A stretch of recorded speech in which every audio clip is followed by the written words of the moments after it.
Shalom, selamat berjumpa kembali Bapak dan Ibu dan saudara-saudara terkasih di dalam Tuhan Yesus.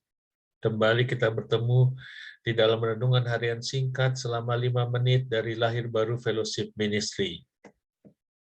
Tema kita pada hari ini adalah ujian iman. Firman Tuhan diambil dari Roma 4 ayat 16 sampai 25. Demikian firman Tuhan. Karena itulah kebenaran berdasarkan iman, supaya merupakan kasih karunia, sehingga janji itu berlaku bagi semua keturunan Abraham, bukan hanya bagi mereka yang hidup dari hukum Taurat, tetapi juga bagi mereka yang hidup dari iman Abraham. Sebab Abraham adalah bapa kita semua. Seperti ada tertulis, engkau telah kutetapkan menjadi bapa banyak bangsa, di hadapan Allah yang kepadanya ia percaya, yaitu Allah yang menghidupkan orang mati dan yang menjadikan dengan firman-Nya apa yang tidak ada menjadi ada. Ayat 18, sebab sekalipun tidak ada dasar untuk berharap, namun Abraham berharap juga dan percaya bahwa ia akan menjadi bapa banyak bangsa, menurut yang telah difirmankan. Demikianlah banyaknya nanti keturunanmu. Imannya tidak menjadi lemah, walaupun ia mengetahui bahwa tubuhnya sudah sangat lemah, karena usianya telah kira-kira 100 tahun, dan bahwa rahim Sarah telah tertutup. Tetapi terhadap janji Allah, ia tidak bimbang karena ketidakpercayaan. Malah ia diperkuat dalam imannya dan ia memuliakan Allah dengan penuh keyakinan bahwa Allah berkuasa untuk melaksanakan apa yang telah ia janjikan. Karena itu, hal ini diperhitungkan kepadanya sebagai kebenaran. Kata-kata ini, yaitu hal ini diperhitungkan kepadanya, tidak ditulis untuk Abraham saja, tetapi ditulis juga untuk kita. Sebab kepada kita pun Allah memperhitungkannya, karena kita percaya kepada Dia yang telah membangkitkan Yesus, Tuhan kita, dari antara orang mati, yaitu Yesus yang telah diserahkan karena pelanggaran kita dan dibangkitkan karena pembenaran kita. Sama seperti Abraham, kita pun akan mengalami berbagai macam kejadian yang akan terus-menerus menguji iman kita. Banyak peristiwa yang terjadi di hidup ini yang di luar pemikiran dan pengertian kita. Pandemik yang berkepanjangan yang melanda seluruh dunia, termasuk Indonesia, adalah salah satu peristiwa yang di luar dugaan kita, tetapi kita harus mengalami dan melaluinya.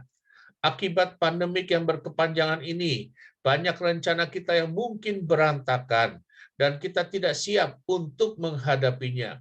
Kita bertanya, kita berseru, bahkan kita menjerit kepada Tuhan.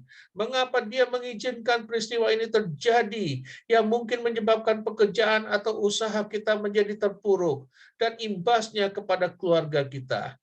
Inilah salah satu ujian iman yang harus dilewati oleh anak-anak Tuhan.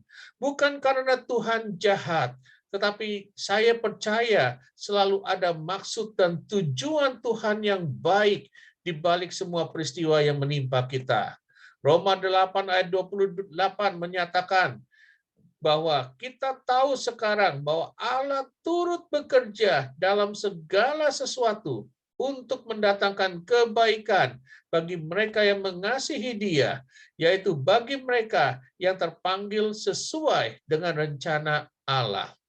Bukan soal besar atau kecilnya iman yang kita miliki, karena Tuhan Yesus sendiri yang menyatakan bahwa iman kita yang sebesar biji sesawi sekalipun bisa memindahkan gunung. Yang benar dan terutama adalah kepada siapa kita meletakkan iman, kepercayaan, dan pengharapan kita sepenuhnya. Banyak dari kita tanpa sadar meletakkan iman dan kepercayaan dan pengharapan kita hanya kepada manusia, yaitu kepada network yang kita bangun dan yang kita miliki, kepada orang-orang yang kita kenal dan kita percayai.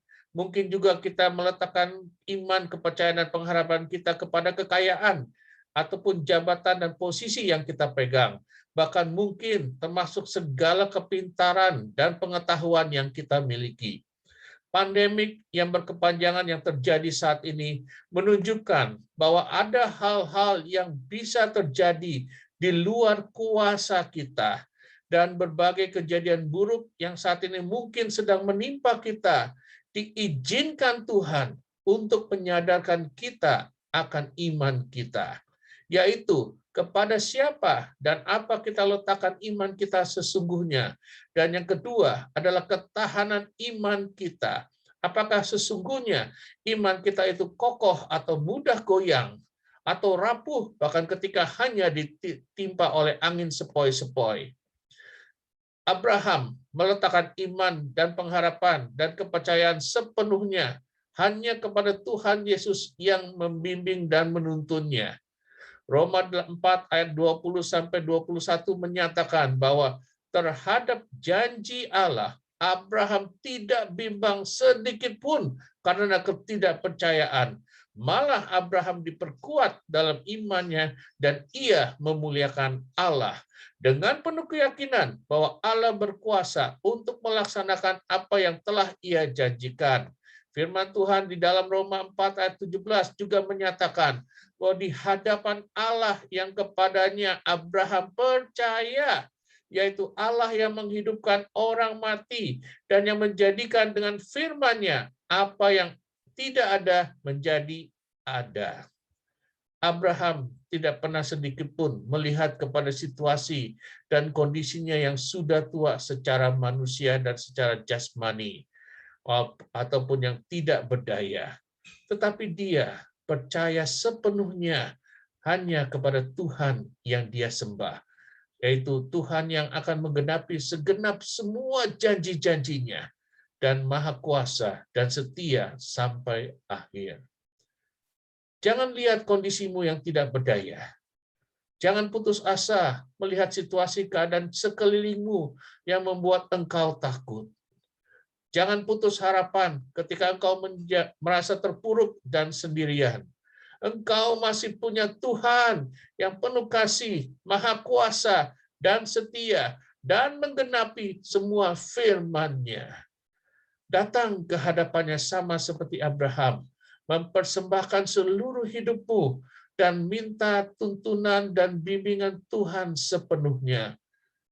Imani dan percayalah dan berharap untuk melihat kuasa-Nya dinyatakan dalam hidupmu. Pemulihan keluarga dan bisnis atau pekerjaanmu pasti terjadi di dalam nama Tuhan Yesus. Berjalanlah dengan tidak goyah dan tidak goyang, tapi berjalan dengan kokoh, melangkah ke depan dengan pasti bersama Tuhan Yesus. Amin. Tuhan Yesus selalu mengasihi, menyertai dan memberkati Anda berlimpah-limpah, serta tidak pernah sedetik pun meninggalkan Anda. Selamat beraktivitas.